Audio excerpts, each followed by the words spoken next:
के निशानदेही पे हम लोग ने रस्सी को जो है बरामद किया है। साथ ही जो घटनास्थल जहाँ पे मारा गया वहाँ पे इनके द्वारा ले जा करके पहचान कराई गई है। वहाँ से रक्त लगा हुआ मिट्टी हम लोग को बरामद हुआ है और इनके गिरफ्तारी होने के उपरांत इस केस का खुलासा हो गया है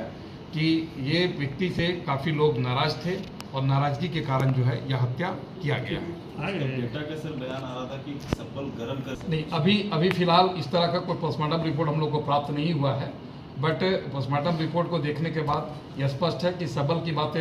ऐसा लग रहा है कि हार्ड सब्सटेंस से ही उसकी हत्या की गई है और इनके कन्फेशंस में भी ये बात आ गई है कि हाँ, सबल के द्वारा ही इसके गर्दन में उछाने का काम किया गया है। अब स्पष्ट है कि 5 लोगों की इसकी संलिप्तता आ गई है और हम लोग इस पर पूरी जाँच कर रहे हैं और इस केस को हम लोग एक अंजाम तक पहुंचाने का काम भी जामताड़ा पुलिस के द्वारा किया जाएगा। मेन हथियार के रूप में साबल का स्पष्ट है ये 5 लोगों की संलिप्तता है। तकनीकी साक्ष्य हमारे पास है कि जो लोग शामिल रहे हैं उनकी सभी की पहचान भी हो गई है और सब पर कार्रवाई की जा रही है। दिनांक 15/9/25 को एक सनसनीखेज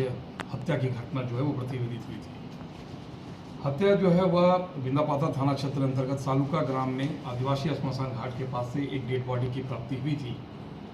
इस डेड बॉडी की प्राप्ति होने के उपरांत शव का पहचान कराया गया, जिससे ये पता चला कि उत्तम मंडल नाम के व्यक्ति की हत्या हुई है और उसके उपरांत जो है तत्काल ही इस कांड को दर्ज करते हुए बिंदापाथर थाना में इसके उपरांत हम लोगों ने एक अनुमंडल पुलिस पदाधिकारी नाला के नेतृत्व में एक SIT का गठन किया। यहाँ बताना उचित होगा कि सबसे पहले हम लोग को ये स्पष्ट नहीं था कि इसकी हत्या कहाँ हुई है। SIT टीम के द्वारा बहुत ही मेहनत करके इससे हम लोग जो घटना स्थल है उसकी पहचान हम लोगों ने किया है कि किस स्थल पर इसकी हत्या की गई है और वहाँ पर हम लोगों ने टेक्निकल साक्ष्य इकट्ठा किया है। हम लोगों ने उस जगह से सभी तकनीकी साक्ष्य, हत्या के समय जो मृतक का जो खून है वह बरामद की गई है और हत्या में प्रयुक्त जो सामग्री है उसकी बरामदगी हम लोग के द्वारा किया गया है। यहाँ बताना उचित होगा कि उत्तम मंडल व्यक्ति जो है वह सालुका के एक अलग टोला के रहने वाले थे और निरंतर ये जो है वो आदिवासी टोला में जाने का काम करते थे, जिसे नीचे टोला की कहा जाता है। और वहाँ जाने के उपरांत ये सामान्य रूप से ये शराब का सेवन करते थे और कभी कभी किसी भी आदिवासी के घर में घुस जाने का काम करते थे। आदिवासी समुदाय के बीच में इस बात की काफ़ी रोष थी कि वो किसी के भी घर में चले जाते हैं और जिस दिन घटना हुई है उस तारीख को भी उसी तारीख को 12 बजे दिन में जो है 12 बजे दिन तक जो है एक आदिवासी के घर में जाकर के मछली पकाए हैं और शराब का सेवन किए हैं। तदुपरांत वहाँ से फिर निकल करके जो है वह जोड़िया के तरफ में जाने का काम किए हैं।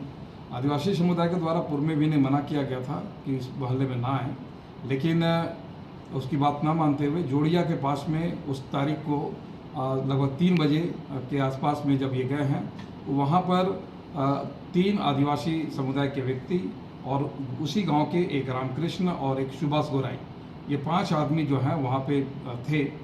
और चूँकि ये मछली मारने के लिए गए हुए थे और वहाँ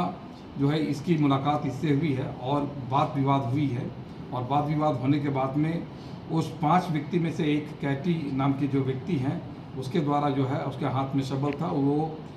बाताबाती और बकझक में इन लोग के बीच में हाथापाई हुई है और हाथापाई के उपरांत फिर इसका सबल से जो है इसकी गर्दन में वो उसने घुसाने का काम कर दिया, जिससे वह घायल अवस्था में वहीं गिरा और गिरने के उपरांत फिर इन लोग वहाँ से डर गए और डरने के बाद वहाँ से भाग गए। डेड बॉडी को फिर पुनः इन लोगों ने अलग से रूप देने के लिए इन्होंने डेड बॉडी को वहाँ से हटा करके अन्य जगह ले गए जहाँ से इसकी डेड बॉडी को रखा गया। यह स्पष्ट है कि इस घटना में कुल 5 लोगों को अभी चिन्हितीकरण किया गया, जिसमें से 2 व्यक्ति की गिरफ्तारी हुई है, जिसमें से रामकृष्ण गोराई हैं और एक सुभाष गोराई है। 2 व्यक्ति की गिरफ्तारी हुई है, 3 अन्य व्यक्ति जो हैं अभी फिलहाल भागे फिर रहे हैं। हम लोग इस कांड के सभी चश्मदीद गवाहों और तकनीकी साक्ष्यों को हम लोग संग्रह किए हैं। हम लोग इसमें बिल्कुल अभियोजन को मजबूत करने का काम कर रहे हैं और मैं कोशिश करूँगा कि इन लोग को कड़ी से कड़ी सज़ा हम लोग दिला सकें।